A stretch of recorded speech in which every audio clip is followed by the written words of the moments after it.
கல்வாரி மாமலையோரம் கொடுங்கோர காட்சி கண்டேன். கண்ணில் நீர் வழிந்திடுதே. எந்த மீட்பர் இயேசுவதோ, எந்த மீட்பர் இயேசுவதோ. ஆண்டவராகிய இயேசு கிறிஸ்துவின் வெளியேறப்பட்ட நாமத்தினாலே உங்கள் யாவருக்கும் என் அன்பின் ஸ்தோத்திரத்தை இந்த காலை நேரத்தில் நான் தெரியப்படுத்துகிறேன்.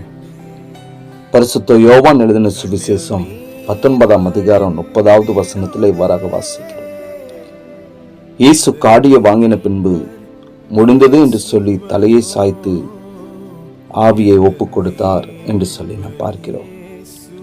கிறிஸ்துவுக்குள் அன்பான தேவனுடைய பிள்ளைகளே, இந்த தினத்திலே கிறிஸ்தவர்கள் ஆண்டவராக இயேசு கிறிஸ்து கல்வாரி சிலுவையிலே பட்டதான பாடுகளையும் வேதனைகளையும், கல்வாரி சிலுவையிலே அவர் மறுத்ததான காரியங்களையும் தியானிக்கிற ஒரு நாளாய் காணப்படுகிறது. புனித வெள்ளி என்று சொல்லுவார்கள், குட் ஃப்ரைடே என்று சொல்லுவார்கள்.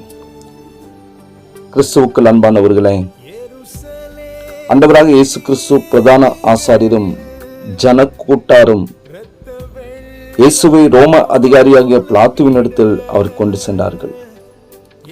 சர்வலோகத்திற்கும் அதிகாரியாகிய நம்முடைய ஆண்டவராகிய இயேசு கிறிஸ்து இந்த உலக அதிகாரிகள் முன்பாக அவர் தாழ்மையோடு கூட அவர் நிற்கிறார்.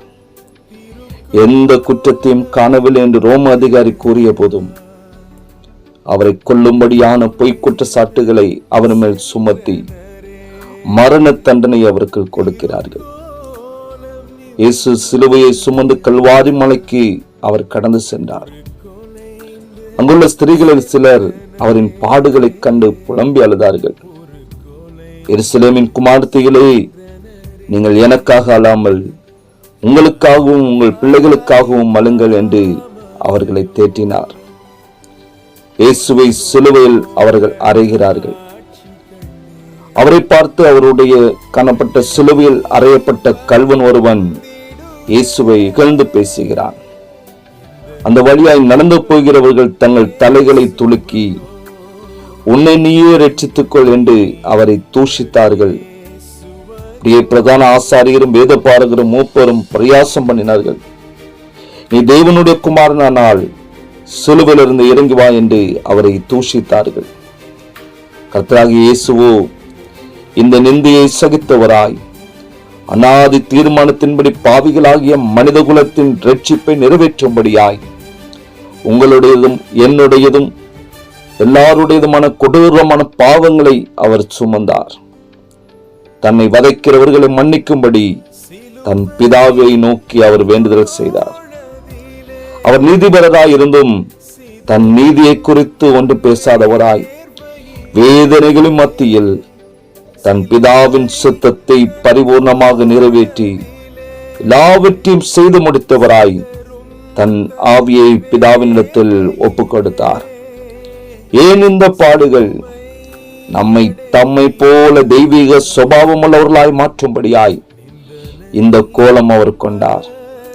அதை உணர்ந்தவர்களாக அந்த நோக்கத்தை நிறைவேற்றும்படியாக தெய்வ சமூகத்தில் நாம் அர்ப்பணிப்போம். சகலவற்றையும் அவர் செய்து முடித்தார். பிதா தன்னை எதற்காக இந்த பூமியில் அனுப்பினாரோ அதை நிறைவேற்றும்படியாய் மனுஷகுமாரனாய் கடந்து வந்து பிதாவினுடைய சுத்தத்தை கல்வாரி சிலுவையில அவர் பரிபூர்ணமாய் செய்து முடித்தார் என்றால் நாட்களிலே நாமும் அவருடைய சுத்தத்தை செய்யும்படியாய் அழைக்கப்பட்டிருக்கிறோம். அவருடைய சித்தம் செய்து அவருக்கு மகிமையாய் அவருக்கு மகிமையை சேர்த்து ஒரு வருகைக்கென்று நாம் ஆயத்தப்படுவோம். செபிக்கலாமா? அன்புள்ள எங்கள் நல்ல தகப்பனே, இந்த நல்ல வேலைக்காய் ஸ்தோத்திரிக்கிறோம். இழந்து போனதான தெய்வ சாயலை நாங்கள் பெற்று உம்மோடு ஒப்புரவாகும்படியை நம்முடைய குமாரன் இயேசு கிறிஸ்து மூலமா நீர் எங்களுக்கு தந்ததற்காக உமக்கு நன்றி செலுத்துகிறப்பா. அதை உணர்ந்து பரிசுத்த வாழ்க்கை வாழ்ந்த ஆண்டவரே, தெய்வ சித்தம் செய்ய எங்கள் அர்ப்பணிக்கிறோம். இந்த புனித வெள்ளி நாள் ஆண்டவரே, நீர் பட்ட பாடுகளை வேதனைகளை நாங்கள் தியானிக்கிறவர்களாக மாத்திரமல்ல, அதை உணர்ந்து உமக்கு நன்றியுள்ளவர்களாய் காணப்பட தகப்பனே கிருபை செய்யும். இயேசுவின் நாமத்தில் ஜெபிக்கிறோம் நல்ல பிதாவே, ஆமேன் ஆமேன். சுவதோ எந்த மீட்பர்